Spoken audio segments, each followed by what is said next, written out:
పాపం పొద్దుగాల లేచి ఎవల ముఖం చూసారో ఏం పాడో కానీ ఆచారం బాలేక పానాలు గాల్లో కలిసిపోయే కథ అయింది కర్నూలు బస్సులో పోయినోళ్ళది. హైదరాబాద్ నుంచి బెంగళూరు పోతున్న కావేరీ ట్రావెల్స్ బస్సు కర్నూలు జిల్లా పోగానే ఫుల్ స్పీడ్తోని బండిని గుద్దేసరికి ఒక్కపారే మంటలు వచ్చి బస్సు మొత్తం అంటుకున్నాయి. కొంతమంది అందులోకెళ్ళి బయటపడ్డారు కానీ ఆడికే 20 మంది దాకా అప్పుడప్పుడే కాలి బూడిదయ్యారు. బస్సు అవతారం చూస్తేనే అర్థం కావాలి మీకు ఎంత ఘోరం జరిగిందో.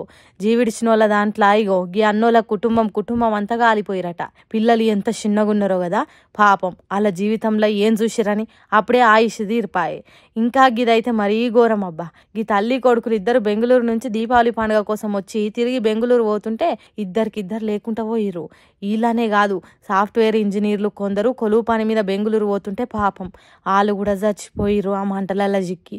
ఇట్లా 20 మంది ప్రాణాలు బలిగొన్న ఈ మంటలు జీవితం మీద ఎన్నో ఆశలు పెట్టుకున్నోళ్ళు, ఇంటోళ్ళతోని కలిసిపోయినోళ్ళు, అప్పుడే బస్సు ఎక్కినామని ఇంటోళ్ళకి ఫోన్ చేసి హ్యాపీగా బాయిలు చెప్పుకున్నోళ్ళు అందరు ఇట్లా కానరాని లోకాలకు పోయేసరికి ఆ ఇంటోళ్ళంతా శోకంలో మునిగిపోయారు. ఏంది దేవుడా మాకు ఈ గోస అని మొత్తుకుంటుర్రు. మరి ఆ దేవునికి కూడా కార్యక్రమం చూపించాలనిపించలేదో ఏం పాడో కానీ అన్యాయంగా ఇంతమంది ప్రాణాలు వాయే. ఇక ఇది చూసినాక బస్సులలో పోవాలంటేనే ఎంత జంకుతారో ఏమో జనాలు ముందు.